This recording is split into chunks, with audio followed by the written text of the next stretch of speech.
My name is Dorsey Dujan, and today is March 31st. We are at the home of Al and Roger Katz, which is 4849 Cromwell in Los Feliz. I would like to introduce you to Roger first. Hi, Roger. Did you get today's date? Yes. Oh, you did. I'm sorry. I was thinking about something else. Okay, this is Roger Katz, and you're on. Roger, please tell us a little bit about your life here in Los Feliz and Okay. how you came to be in Los Feliz. Okay. Well, our first residence was 3455 Ben Lomond Drive, and that's over near John Marshall High School. And after I was born in 1947, my parents returned me to that home where we were till 1955. And then we moved to this address, and we've been here since. I obviously was married and moved away and come back to take care of my dad after all these years. But I grew up in the Los Feliz area and adjacent areas, and the most pertinent part I think about my life that may be interesting to others is in 1968 I was a student at Los Angeles City College, about to transfer over to Art Center College of Design to pursue an art direction career. And because I turned 21 and it was the first time I could vote, I wanted to choose a candidate since there were so many different types of issues that were in front of the public at the time.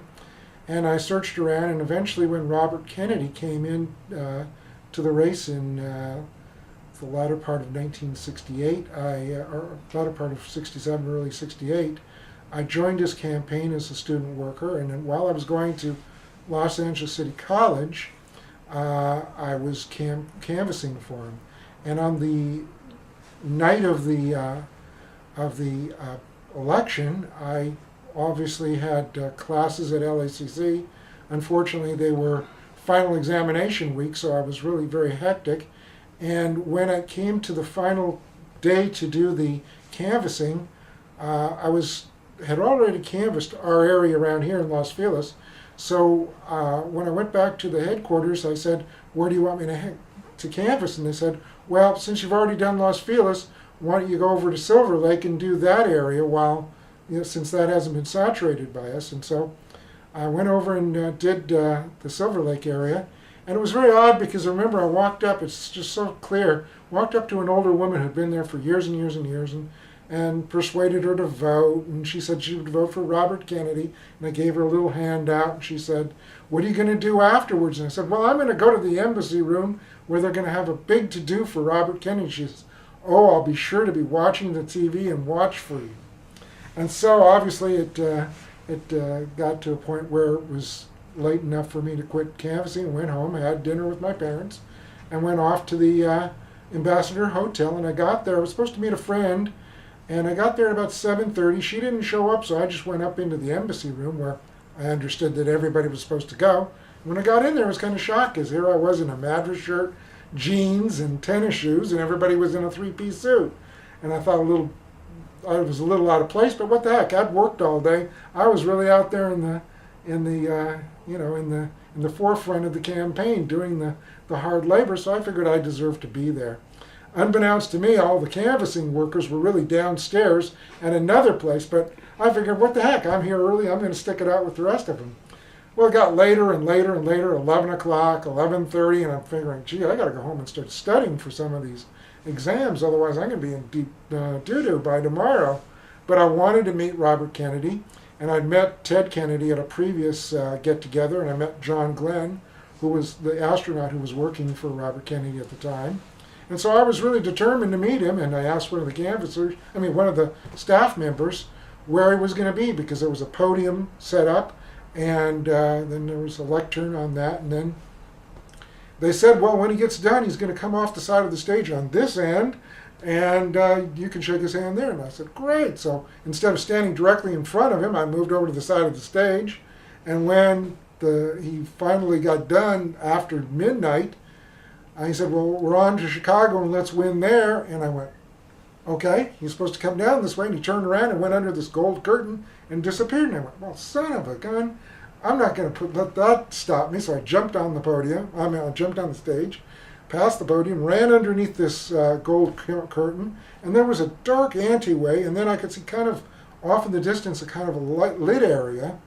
And so I started running down there, and just as I got to the door, I mean, within 2 feet of the door, all of a sudden, all hell broke loose, and there was noise and sparks hitting the ceiling inside the room.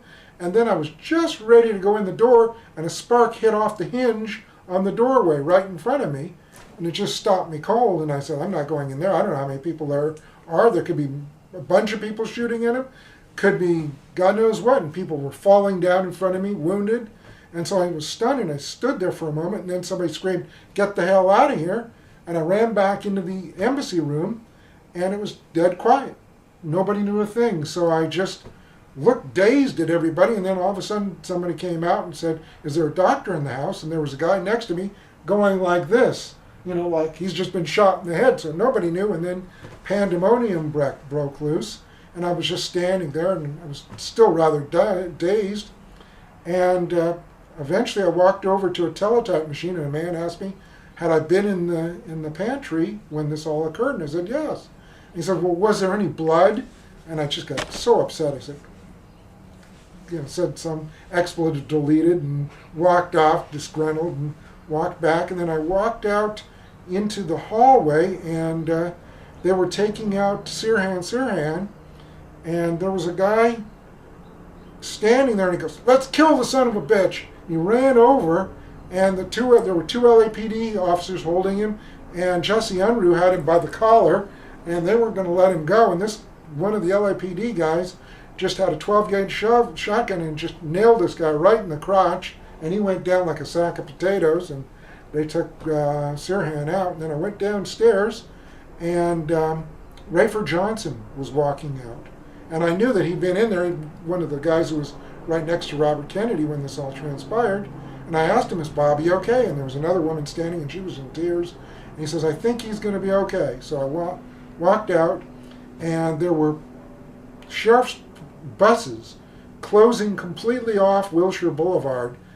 And I walked out, went back to my car, came home, and told my parents, they were already asleep, that Robert Kennedy had been shot. And of course I was up all night, and the next day I went to my classes and failed all my examinations and was distraught, as you can well imagine. And luckily for me, all my teachers knew that I'd been a campaigner for Robert Kennedy and were very concerned, and just expunged my grades from that test period, and didn't lose any credit on that. And after that, I worked for a group called the Kennedy Action Corps on gun control, and then I found out about a group called the Revitalization Corps, and they worked in Watts, helping old people paint their houses and taking kids to the beach and taking them up to the mountains, showing that white people would be glad to work in that area. And I actually got in touch with the Black Panthers and worked with the Black Panthers. And then I went on to a very different life, because after that it changed my whole reality of what I expected in life, and I became very politically oriented, and dropped my whole art campaign, and dropped out of Art Center, and went off to New York and got involved in the anti-war campaign. And it was only many years later that one day I was working in Studio City Camera Exchange, and a woman brought in some photographs of the assassination. Her name was Lillian Castellano, and she asked me if I could make enlargements of these, and I said, well, absolutely, that's what we do here. And I looked at them and I said, well, these are pictures of the assassination of Robert Kennedy. And she said, yeah, I'm an investigator. And I said, well, I was there. I was just ready to walk in the pantry. And she asked me about what had transpired, and I gave her the whole story. And she said, my God, did the LAPD interview me? I said, absolutely. They interviewed me on the phone, sent me a nice letter, and thanked me for everything. She said, well, you saw bullets hitting that they say don't exist, and then they took down the door frames and the areas where the bullets hit, destroyed the evidence. So you're an eyewitness to something that the LAPD says didn't exist. And so, oddly, even as late as 2007, here I am still being interviewed by investigators who say, well, you saw what most people don't think happened, and here, my name's in a book that's been done on Robert Kennedy, and I don't think anything other than I just happened to be in the wrong place at the right time. So that's my history of this area. It was always a very fun neighborhood to grow up in. The demographics were really nice in this area. John Marshall had everybody. I mean, during the 50s and 60s, when everything was going on throughout the country, I really didn't understand, because in my high school and junior high school, we had people from virtually every walk of life, every stratus of economic situations, black, white, Hispanic, Chicano, Koreans, Chinese, Japanese, you name it, we had it. And so it didn't seem to me as any kind of a big deal that was going on here, but obviously in the rest of the world it was a very different situation. So I feel very lucky to have grown up in this area. It was a lot of fun for me. Tell us about the things that your parents did with you when you were little, and about this area, either the observatory or... Well, I was lucky. My father worked downtown and in a business that was for gas and oil, and they worked on trucks. And my mother obviously was a housekeeper. But my grandmother, who my mother's mother was a real walker. And she had been told, I believe, that she had a problem with her leg and needed to walk. I don't remember what the disease was that she had, but from a very early stage, she was always walking all the way from Russell Avenue, which is south of Franklin, all the way to the top of Mount Hollywood every single day. So when we moved here, my mother had a perfect babysitter. My grandmother would pick me up, and she'd either go this direction over to Vermont and up to the bird sanctuary, and then up to what is now known as Captain's Roost, or we would go through Ferndale and then up that direction.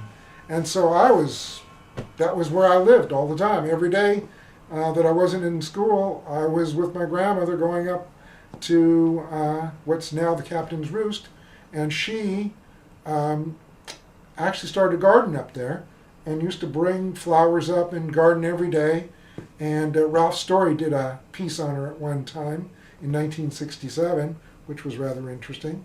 And so my grandmother really was the one who inculcated me to nature and enjoying the park and enjoying the atmosphere around here. And that's been my forte ever since. I find peace and quiet in going over to Ferndale and taking a walk, or going up, to the observatory. Of course, now you can't go up by bus, but the good old days we used to. Oh, there was another thing we used to do. When at 65, I had a 65 Mustang, and some of me and my cohorts used to race our cars all the way from Ferndale all the way over to Traveltown, because that road was completely open and nobody hardly ever went on it. So we used to just race our motorcycles and cars all the way over the top and back, and my father could never understand how I could burn up a set of tires in 10,000 miles. So that's what we did as kids. Of course, we used to always go over to Vandy camps in the other side of Fletcher Drive, and then we went to Bob's Big Boy. We really kind of lived the Beach Boys songs, that were prevalent in that time frame. Did you hang out at Bob's on Friday and Saturday night? Absolutely. Did you go around cruised in our cars, and used to drag race on Riverside Drive, and all the nefarious things that kids did at that time. Do you remember your cars? What were you driving? Yeah, absolutely.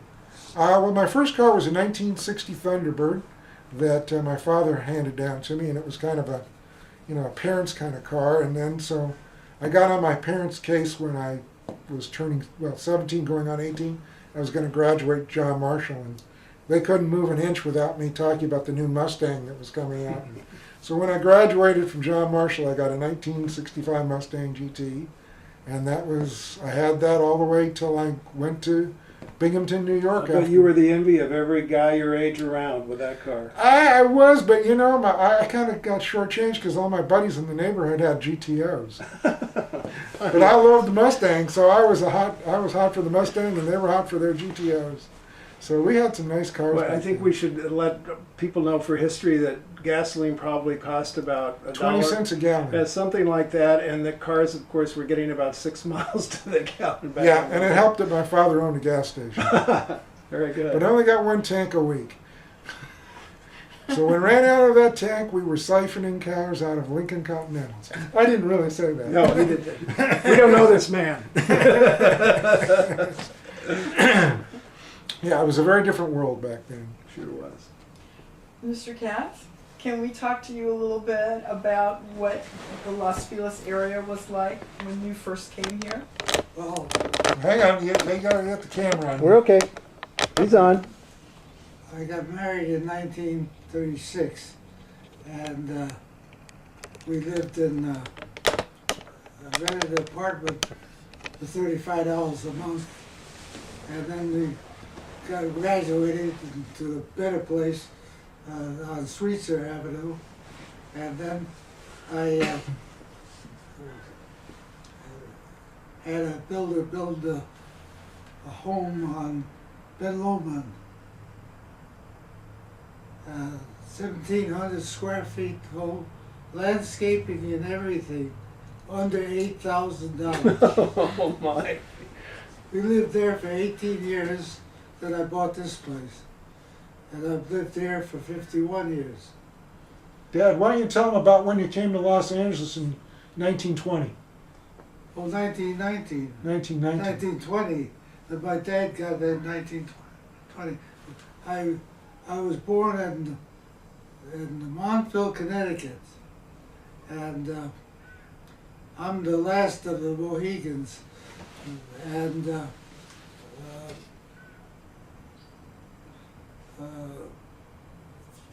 family, my father started in the old days, he was a farmer in Connecticut. From being a farmer to being a saloon keeper, from a saloon keeper to an automobiles agency. And my father knew nothing about repairing cars or anything like that, but he was a good brains businessman. And he had problems in the old days of rheumatism, we used to call it. It's arthritis. And he had a brother that lived in Detroit. And he moved to California because he had an accident in one of the factories. Anyhow, he wrote my dad and he says, come to California, you're going to lose your rheumatism, it's a new life altogether. So my dad backed up 1919, decided to go west. And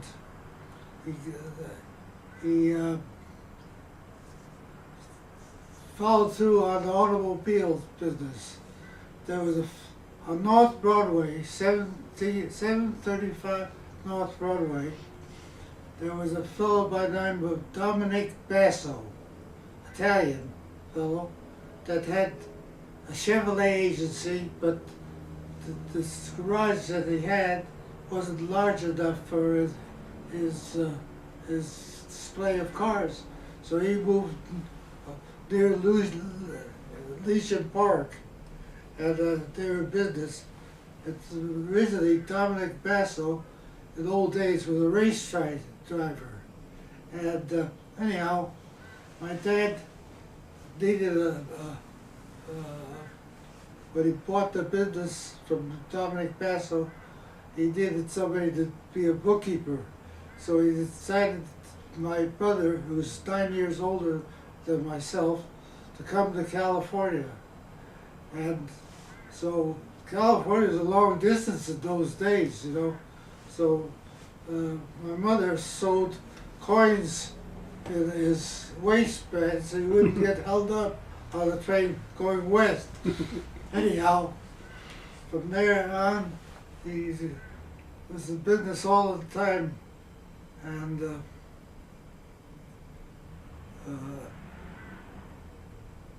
then from that business, he had on North Broadway. He was doing very well, and he one of his friends from the east came out.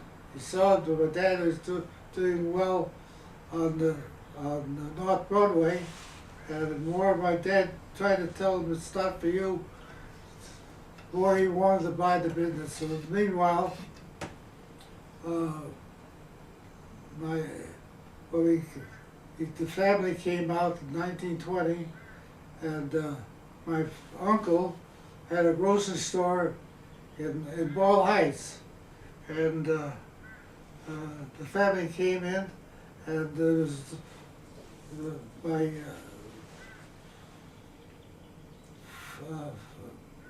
father's brother. They had 3 children and wife, 5 people altogether. Well, there were 7 of us to come in from California, and the housing was rough in those days. And so the grown-ups had the bedrooms, and all the kids slept on the floor. Where was the location of your house, Dad? I mean, Where was the location of your house? I think it was on Pennsylvania Avenue in Ball Heights. No, but when you moved out here, didn't you live on Alvarado? Where? Didn't you live on Alvarado? No. Where was the house that you No, lived? no. From there on, my father bought a place, a home on Temple Street, 2501 Temple Street, and with the house on the corner, the lot was only 47 feet deep, and so he decided to take advantage of the property on Coronado Street in Temple. So he built one little house, maybe 700 square feet or less, then another duplex and another duplex and another duplex for income.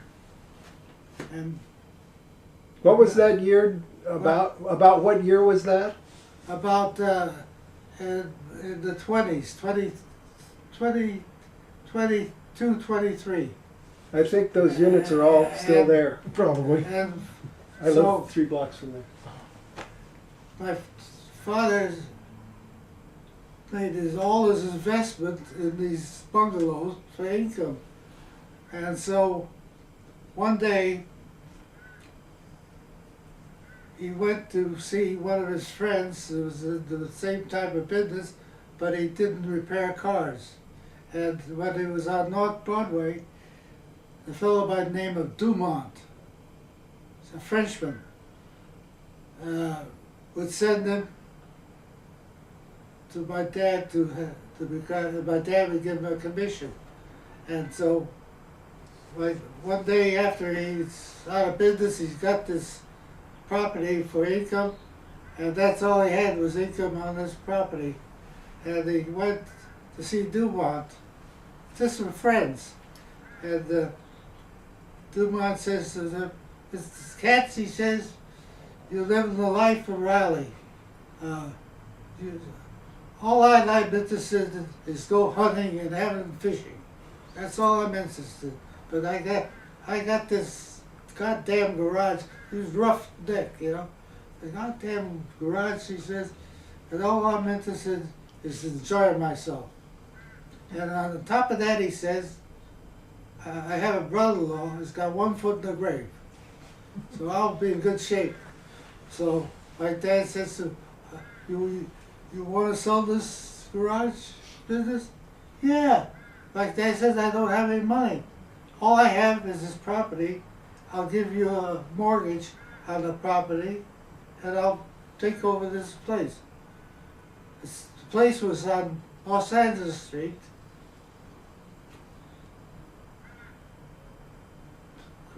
Before the Union Station was built. And then the government building was on Main Street, Bain and Spring. And my dad and my older brother went into that garage business for storage garage. Didn't do any repair work, just storage. Used to charge 10 cents to park a car all day. inside parking 35 cents. Overnight parking 65 cents. It's about 100 times that now. Yeah, right. And you'd be surprised.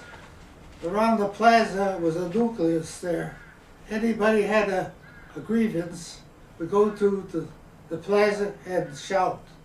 Saturday and Sunday. That was a place just like you go in London and Hyde Park. The people go there and have grievances and get it off their chest. Anyhow, we were always busy parking cars for 10 cents. Finally went to 15 cents. And then that turned out to be a gold mine. And meanwhile,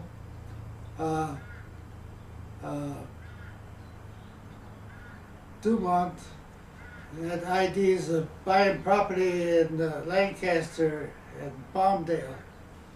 And our whole family got in the car, and he says, that's an up-and-coming community, buy land.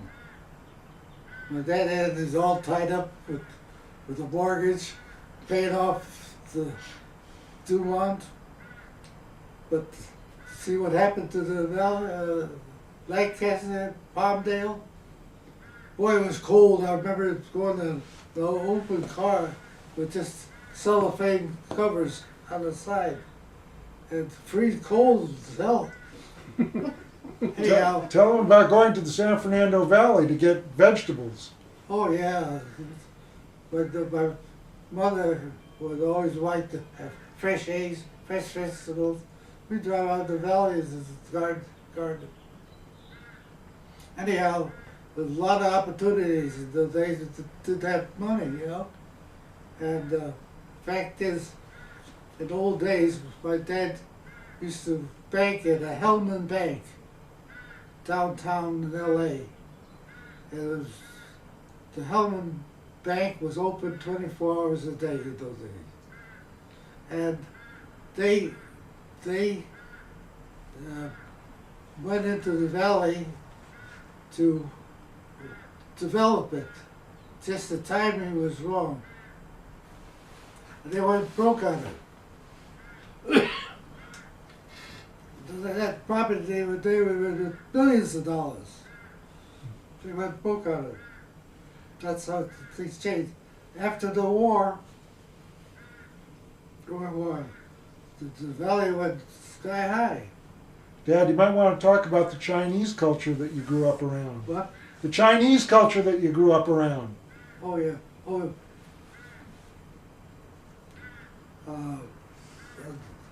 The garage was at 410 North Los Angeles Street. The government building, federal building was on Main Street. Then the Union Station was behind me. And then I used to get, but when I got out of high school, I forgot the date, anyhow, I had a fellow by the name of Kettleman had the concession of parking at the Union Station. When he got full, he'd call me up, "Can you take care of cars?" I said, "Sure, let's bring him over." Sometimes they would stay 3-4 days, sometimes in a week. We charged $1 a night. But those days, $1 meant something. You could buy something for $1. You used to sell gas 10 cents a gallon. Just for the record, what is premium gas going for today? Approximately $3.85. Yeah, something like $3.85 a gallon. Just that. Yeah, regular's $3.15. right, for the record here. Yeah. Yeah. Of course, my father's 95. Yes, he's been here for a good long time. Congratulations. Anyhow, it was an interesting era. Imagine coming to California as a kid. I was 1920, take off 11. I was 9 years old. And my mother, my older sister, my younger sister, and my brother Bob. 5 of us. And we had an uncle that lived in New London, Connecticut. There was a submarine base. And we decided to go say goodbye to the uncle, my father, on my father's side, and he loaded us up with cookies and Hershey bars, because in those days we were very kosher. We didn't eat pig or anything that had to do with the pig. Anyhow, we got on from New London, Connecticut to New York. At the end of the Grand Central Station. Boy, a whole new world for me. Never seen so big in my life. And then from New York we got on to Chicago. Got to Chicago and we missed the train to go to California, Santa Fe. Missed the train. And a Good Samaritan, my oldest sister, got acquainted with, and he put us up on a hotel for the next train, available train, west. And in those days, it took time to get to LA by train. That's about 5 days? I remember we would stop in the Harvey houses on the way. My mother was a Harvey girl. Really? Sorry, Mr. Katz. Harvey houses. I relate to all this. And all we could eat was cornflakes and milk, because it was kosher. And then we finally got to California, and the train would go through the orange groves. It's a new vista entirely. It was beautiful. You could even smell the blossoms of the oranges, and with the exit, which is down here on Central Avenue. It was something else. Do you remember where you came into Los Angeles, what the train station was? As I recall, in that year, at that time, you came into Pasadena. No, not to Pasadena. No? No, we came right direct to LA. The fact is, I had a brother, a doctor, graduate from Berkeley, and actually he got his medical degree in Minnesota, at University of Minnesota. But he would come to Berkeley and get off in Pasadena, because we used to pick him up in Pasadena. Tell them about the places you used to take Mother on dates, like to the Tam O'Shanter and horseback riding in the park. Oh, well, you see, one thing just happened just recently. My father bought, in 1925, he bought a place on Hobart Boulevard, 1525 North Hobart. A beautiful Spanish home, beautiful, I mean beautiful. And everything involved around the family was there. And we had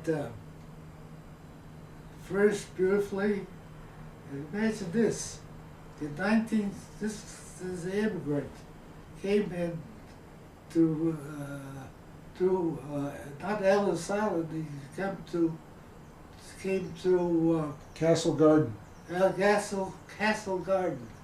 And I knew, 1883. my mother used to tell me Castle Garden. I didn't know what the hell it was all about. But then I found out about Castle Garden. And when my father came here, he had nothing, 50 cents. And he they had a brother, like I told you, had a grocery store in New London, and he didn't speak the language, and they dressed him up as an Indian, because we had a lot of Indians in those days, and he would go around peddling bush brooms, whisk brooms, whatever there was. He was probably the fuller bushman in those days. And then, from then on, there was this man is written up in the encyclopedia, Baron Hirsch. He was a banker from Germany, and he would loan immigrants money if they would go back to the land. His name was Baron Hirsch, and my father took a loan, and he started farming. Plus, he got a little capital. He got one cow, then he got another cow, and my mother used to put up the cheese and butter and the buttermilk, and my father had a wagon with a horse, and they used to travel. He had a circuit with people with milk too, and the circuit around, and they'd stay overnight in different places, and barter to pay for the dairy products. And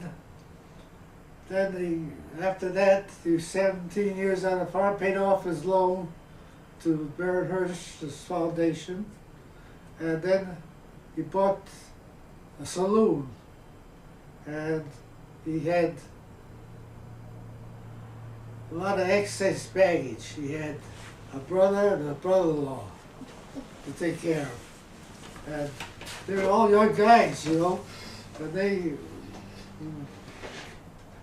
instead of taking care of the business, they would whoop it up and put it in liquor. In fact, is to show you a picture. Here's the picture. There's my father behind the bar. Look at this on camera. It's It's upside down. We want it upside down. Let's see what I'm doing here. Can you see it? Yeah. Okay. Who is this in the picture again now? That's Barney Katz. He's That's the your one. grandfather. Yeah, he's the one standing right here at the bar. His grandfather, yeah. Yeah. Yep. That's the bar. Where was this located again? Where was that located, Dad?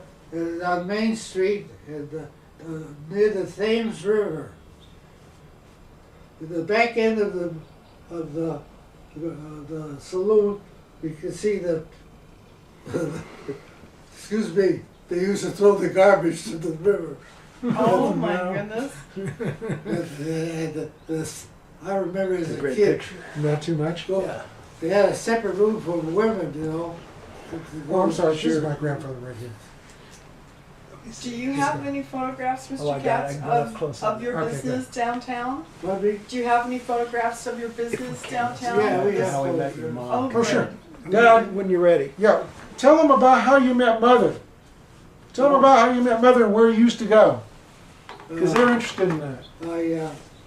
I met my wife. She was belonged to some organization. I forgot the name of it. And I was sitting with my brother-in-law's brother, and I noticed her. This woman. She was selling tickets to something. I said, I'll buy the tickets on one deal. Condition. If I can take you to the dance and in Pasadena, right now it's a big hotel now.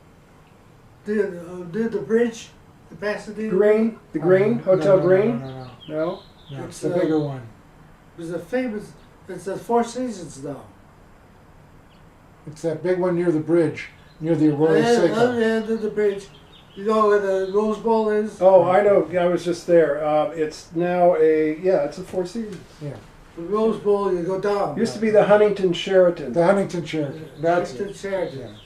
Yeah. Anyhow, they had a dance going there, and I said, "I'll go if I can take you to that deal." From then on, I took her to Coconut Grove, and we were romancing. We were married 64 years. Roger mentioned that you went to the Tam O'Shanter with With your Tam and Shanna, wife. we used to go horseback riding down here off of Riverside Drive. Pick up a horse and just go to the nice path down there.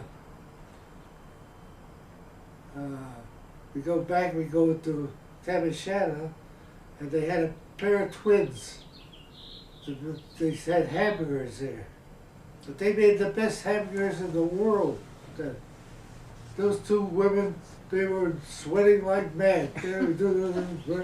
That's how the Tam got started. Yep. It was at a hamburger stand. Yep. And It's a now hamburger. today it's still there since 1926. Front part of 22, sorry. the front part of the tennis stand was a hamburger stand. The other place we used to go to was the Thistle, which is over in Silver Lake. Thistle was down on a Hyperion in those days. Had a big water wheel. I remember I used to that. be so intrigued with this water wheel. I love that. Yeah. Who the idea of that? Yeah.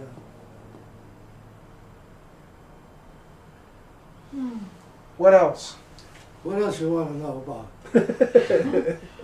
Well, we like hearing about this area and how it's changed and Uh, what it was like. Oh, yeah. This area, When did you move into this house? this area here, down the street, 1955. You told us that. was Al Ladd's house down here. Then over here was Dr. Ross Luce. Dr. Ross Luce. Dr. Ross used to live there. Right. And then the Dr. DeMills Hill lived up across the street. Was Dr. Turnbull. Right. And across the street, he's been there not as long as I've been. Dr. Roach lives there. Roach, isn't it? Yeah. And used to call this place Bill Hill. And With good reason. Yeah. Bishop Thomas lived down Right. just a couple doors off of Los Feliz. Right. He moved out a couple of years ago, and a really nice guy. And let's see, who was else there? Well, the DeMills, Cecil B. DeMille lived up Oh, the across the street there. We used to go to his house. Laughlin Park was Yeah. the Bills. And Jack Dempsey lived on Los Feliz Boulevard with his girlfriend or wife. And the story was that W.C. Fields used to walk down Los Feliz Boulevard with a wheelbarrow filled with booze. And when he'd get tired of walking and pushing the wheelbarrow, he'd take a big swig of it, and then eventually he'd pass out in the wheelbarrow, and a neighbor would wheel him home. We were at the Los Feliz Estates. In the old days, they had a Japanese florist there. Yeah, Flowerview Gardens, Then they the Itos. either kicked them out or whatever. Then they went business down there on On Western. Western, yeah. What is the Itos related to Lance? I don't know. 'Cause Jimmy Jimmy- Ito was the son that I knew. Lance Ito went to Marshall High School and grew up in this area. Could have been. Could be Could have been, yeah. related. There aren't Right. that many Japanese American Right. families named Yeah. Ito in this area. No. Well, we used to play up in what's now the Estates. Used to be the Ito business up there, Ito Gardens. And, We're trying to interview him. He's been, Really? he said he would be interviewed, Judge Lance Ito, but we're having trouble nailing him down. Same with Labange, Tom Labange, because they're so busy, I guess. Right. You imagine my father came in about to U.S. about 1889, around that period.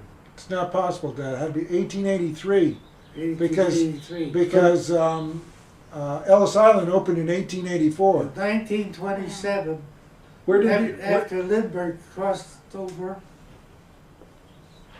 What country? my father We went came from back. Latvia. I mean Lithuania, I'm sorry. My father went back to the old country, first class, with my mother and my brother Bob. Toured all of Europe. Imagine those days. Toured all of Europe. Yeah. Photographed the whole Went back thing. to the old country. Where were you at that time? I'm Working. working. I've worked all my life.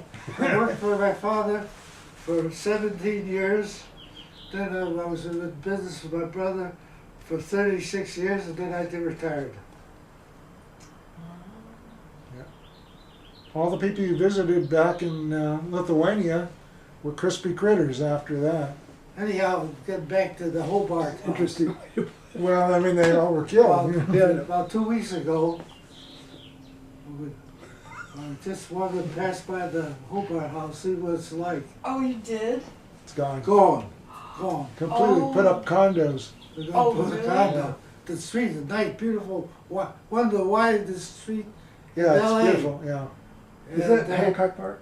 No, it's right over here. It's Oh, above Sunset Boulevard. We were going. Hobart. We were going to. Roger and myself were going down to the 99-cent store. And the joke of it was my grandfather in the backyard had 6 avocado trees that were monstrous. They were huge. Yeah, So every time avocado, we'd yeah. leave, my grandmother would give us 2 grocery bags worth of avocados. And there's just not that much guacamole that you can make. The cinnamon trees. We had all kinds of trees. Gone. They sold their property. The state sold it for $40,000. Today, that lot alone was a large lot. It's probably worth over $150,000 to $200,000. The really funny part about all that was when I was a kid, my grandfather still had sais and all kinds of farm implements that he brought all the way from Connecticut to Los Angeles and had them stacked up in the garage like they were going to go farming eventually. Oh, my father would put up dill pickles in the garage. When you had your business downtown, that whole Bunker Hill area was still I- there with the Angels flight? Yeah. I was in business with 1949, 50. I was out of business because the Hollywood Freeway took away the property. And so I went in business with my brother-in-law, my older brother, and myself. I was the The most junior partner. I was on the bottom of the totem pole. Anyhow, my brother-in-law, he was a wonderful businessman. And we started out with one piece of property on 7th Street. He graduated buying the next piece of property from the Lancashire Estates. And the World War II came along, and he not only took care of the trucking again, he had a vital interest to move trucks. They needed tires, and he'd go to the board and they would get permission to buy truck tires. The business was located across the street from the wholesale market, so it was very important that the truckers have a place that they could gas up or get diesel immediately after unloading produce, and then get on their way. So it was part of the, part of the whole Unfortunately, system. my brother-in-law got colon cancer, and he was a large man, and he shrunk to about 98 pounds, and he died, and he was, well, actually, my dad put my brother and my brother-in-law in business, and he told my brother Reuben to go in business with his brother-in-law. And Reuben said, I don't have enough money. I loaned him $2,500 to go in business with my brother-in-law, and they really hit it big. And he paid me back the money plus the interest he took me to. This is 1935. We went to Mexico by train. And he paid for everything. All the accommodations, all the food, everything. Both of us. Tell them about what happened when you were driving the car. And then we had a guide who shows the pyramids. And meanwhile, we got stopped. And it looked like there was they were going to hold us up with this train. And we were shooting up film. And You had people riding up with bandoleros and big sombreros, and they thought that they were banditos that were going to kill them. But they were making a movie. It's been nice to warn them. Yeah. In those days, the ride from Nogales, Arizona to Mexico City, you go to, what's this famous place on the coast? Acapulco? Hermosillo? Oh, on the Gulf. And then you go to Guadalajara, and then to Mexico City. Tell them about the trip to Hawaii. We had a fellow on the train, and along the route to different places we stopped, and the Mexicans would sell their wares. And this fellow bought a jarape, you know. He got back, he says, Jesus, look, I bought a beautiful jarape. And then he looks at it and says, you know it had a hole in it? It had a hole in it? Yeah, he thought he bought. It goes over the head. He thought he was buying a rug, but he bought a serape. Oh, I got it. Oh. He got upset because he couldn't understand why there was a hole in the middle of the rug. Tell him about the trip you took to Hawaii. In those days, so I was still business by my father. Darcy. Yeah, but In 70. 1935, and everything happened in 1935, before I got married. He paid for the trip to go to Hawaii. I went on a lure lane, that's the top of the line, boat to Hawaii, off of Wellington. Got on the boat, I got seasick as hell. Out of San Francisco. Fortunately, I had a nice steward guy. He says to me, he says, Katz, you want to get over the seasickness? You go out on deck outside and just walk and walk until you can't walk anymore. Then come back, you feel all right. I did that and I did fine. And when we got there to Hawaii, I stayed at Buena Seaside Hotel, $5 a night, including 2 meals. You could either have breakfast or lunch or dinner and breakfast. 2 meals you're allowed. And I'm a yokel. I go down the beach at the front, and beautiful. They had beautiful veranda. And they had all these guys dressed up in white uniforms and cocktails and flour. And when I was on the lure lane, there was Jeanette MacDonald. We saw her for a few minutes and then she disappeared. And then there was another famous actor, I forgot his name, very famous actor who was on that boat. And